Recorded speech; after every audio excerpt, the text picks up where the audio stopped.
Good morning Karnataka. ದಿನದ ಪ್ರಮುಖ ಸುದ್ದಿಗಳು, ಕಂಪ್ಲೀಟ್ ಆಗಿ ಅಪ್ಡೇಟ್ಸ್ಗಳು, ಜೊತೆಗೆ ನ್ಯಾಷನಲ್ ಇಂಟರ್ನ್ಯಾಷನಲ್ ಜೊತೆಗೆ ರಾಜಕೀಯ ಚುನಾವಣೆಯ ಕಂಪ್ಲೀಟ್ ವಿಶ್ಲೇಷಣೆ, ಹೀಗೆ ಎಲ್ಲ ಸುದ್ದಿಗಳ ಸ್ಪೀಡ್ ರೌಂಡ್ ಅಪ್ ಟಾಪ್ 18 ಗೆ ಸ್ವಾಗತ. ನಾನು ಶ್ರುತಿರಾಜ್. ಹಾಗಾದ್ರೆ ಇವತ್ತಿನ ದಿನದ ಪ್ರಮುಖ ಬ್ರೇಕಿಂಗ್ ನ್ಯೂಸ್ ಯಾವುದು? ಹಾಗಾದ್ರೆ ಇವತ್ತಿನ ದಿನದ ಅಪ್ಡೇಟ್ ಏನು ಅಂತ ನೋಡ್ತಾ ಹೋದ್ರೆ, ನಿನ್ನೆ ಬಿಜೆಪಿ ಅವರು 2ನೇ ಪಟ್ಟಿಯನ್ನ ಕೂಡ ರಿಲೀಸ್ ಮಾಡಿದ್ದಾರೆ. ಸೊ ಅದರ ಬಗ್ಗೆ ಇಡೀ ರಾಜ್ಯಾದ್ಯಂತ ಈಗ ಚರ್ಚೆಗೆ ಗ್ರಾಸ ಆಗ್ತಾ ಇರೋದು. ಮೊದಲ ಪಟ್ಟಿಯಲ್ಲಿ 189 ಅಭ್ಯರ್ಥಿಗಳ ಹೆಸರು, 2ನೇ ಪಟ್ಟಿಯಲ್ಲಿ 23 ಅಭ್ಯರ್ಥಿಗಳ ಹೆಸರನ್ನ ಅನೌನ್ಸ್ ಮಾಡಿದ್ದಾರೆ. ಬಟ್ ಇನ್ನೂ ಕೂಡ ಬಿಜೆಪಿ ಪಾಳ್ಯದಿಂದ 12 ಕ್ಷೇತ್ರಗಳ ಟಿಕೆಟ್ ಘೋಷಣೆಯಾಗಿಲ್ಲ. 12 ಕಡೆ ಟಿಕೆಟ್ ಘೋಷಣೆಗೂ ಮೊದಲು ಸಾಕಷ್ಟು ಜನರ ಮನವೊಲಿಕೆಯ ಕಾರ್ಯಗಳು ಬಿಜೆಪಿ ಕಡೆಯಿಂದ ಆಗ್ತಾ ಇದೆ. ಬಿಜೆಪಿಯಲ್ಲಿ ಘೋಷಣೆ ಬಾಕಿ ಇರೋದು ಇನ್ನೂ ಕೂಡ 12 ಕ್ಷೇತ್ರಗಳು. ಆ 12 ಕ್ಷೇತ್ರಗಳಲ್ಲಿ ಬಹುತೇಕವಾಗಿ ಯಾರೋ ಸಾಮಾನ್ಯರಲ್ಲ, ಘಟಾನುಘಟಿ ನಾಯಕರುಗಳಿದ್ದಾರೆ. ಹಾಗಾದ್ರೆ ಯಾರಿಗೆ ಟಿಕೆಟ್ ಕೊಡ್ತಾರೆ, ಯಾರಿಗೆ ಟಿಕೆಟ್ ಮಿಸ್ ಆಗುತ್ತೆ ಅನ್ನೋದೇ ಸದ್ಯಕ್ಕಿರುವಂತಹ ಗೊಂದಲ, ಕ್ಯೂರಿಯಾಸಿಟಿ. ಸೊ ಸಾಕಷ್ಟು ರೀತಿಯಾದಂತಹ ಲೆಕ್ಕಾಚಾರಗಳನ್ನ ಹಾಕೊಂಡು ಈ ಬಾರಿ ಬಿಜೆಪಿ ಪಾಳಿಯ ಪಟ್ಟಿಯನ್ನ ರಿಲೀಸ್ ಮಾಡ್ತಾ ಇದೆ. ಈಗ ಹೈಕಮಾಂಡ್ಗೆ 12 ಕ್ಷೇತ್ರಗಳು ಟೆನ್ಷನ್ ಆಗಿರೋದು. ಈಗಾಗಲೇ ಒಟ್ಟಾರೆ 212 ಕ್ಷೇತ್ರಗಳಿಗೆ ಟಿಕೆಟ್ ಘೋಷಣೆಯಾಗಿದೆ.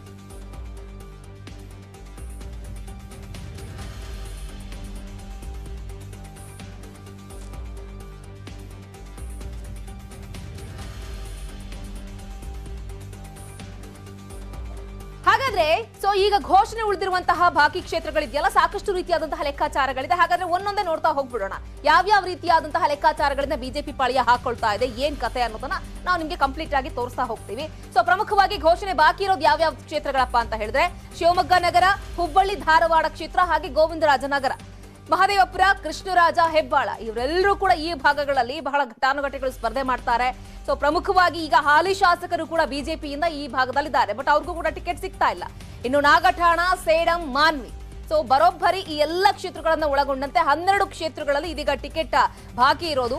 ಕೊಪ್ಪಳ, ಹಗರಿಬೊಮ್ಮನಹಳ್ಳಿ, ರೋಣ, ಸೊ ಇಲ್ಲೆಲ್ಲರಿಗೂ ಕೂಡ ಒಂದ್ ರೀತಿ ಕನ್ಫ್ಯೂಷನ್ ಇದೆ. ಈ ಭಾಗಗಳಲ್ಲಿ ಟಿಕೆಟ್ ಸಿಗತ್ತಾ ಇಲ್ವಾ, ಯಾಕೆ ನಮ್ಗೆ ಇನ್ನೂ ಟಿಕೆಟ್ ಅನೌನ್ಸ್ ಆಗಿಲ್ಲ ಹಾಗಾದ್ರೆ ಬಿಜೆಪಿ ಕಡೆಯಿಂದ ಅಂತ ಹೇಳಿ ಕೆಲವೊಂದಿಷ್ಟು ಕ್ಷೇತ್ರಗಳಲ್ಲಿ ಕೂಡ ಇದೆ. ಸೊ ಹಾಗಾದ್ರೆ ಇಲ್ಲಿ ಪ್ರಮುಖವಾಗಿ ಇಷ್ಟೆಲ್ಲ ಕ್ಷೇತ್ರಗಳಲ್ಲಿ ಟಿಕೆಟ್ ಬಾಕಿ ಉಳಿಸ್ಕೊಳ್ಳಿಕ್ಕೆ ಸಾಕಷ್ಟು ರೀತಿಯಾದಂತಹ ಕಾರಣಗಳಿದೆ. ಮೊದಲ ಪಟ್ಟಿಯಲ್ಲಿ ಕೂಡ ಶೆಟ್ಟರ್ ಅವರ ಹೆಸರಿರಲಿಲ್ಲ, ಈಗ 2ನೇ ಪಟ್ಟಿಯಲ್ಲೂ ಕೂಡ ಇಲ್ಲ.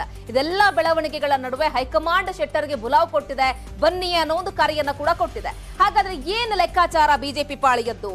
ಯಾಕೆ ಹಾಗಾದ್ರೆ ಮೊದಲ ಪಟ್ಟಿಯಲ್ಲಿ ಹಾಗೆ 2ನೇ ಪಟ್ಟಿಯಲ್ಲಿ ಜಗದೀಶ್ ಶೆಟ್ಟರ್ ಅವರ ಹೆಸರು ಇಲ್ಲ? ಈಗಾಗಲೇ ಒಂದು ಕಡೆ ಶೆಟ್ಟರ್ ಅವರು ಮೊದಲ ಪಟ್ಟಿಯಲ್ಲಿ ಹೆಸರಿಲ್ಲ ಅಂತಲೇ ಬಹಳ ದೊಡ್ಡ ಮಟ್ಟದಲ್ಲಿ ಸಿಟ್ಟನ್ನ ವ್ಯಕ್ತಪಡಿಸಿದ್ರು.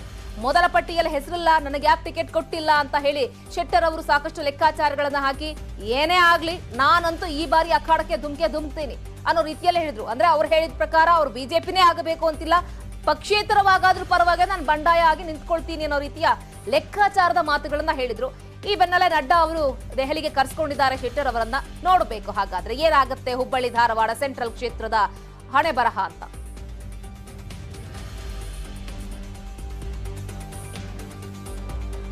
ಹಾಗಾದ್ರೆ ಈಗ ಉಳ್ಕೊಳ್ತಾ ಇರುವಂತಹ ಪ್ರಶ್ನೆ ಏನಪ್ಪಾ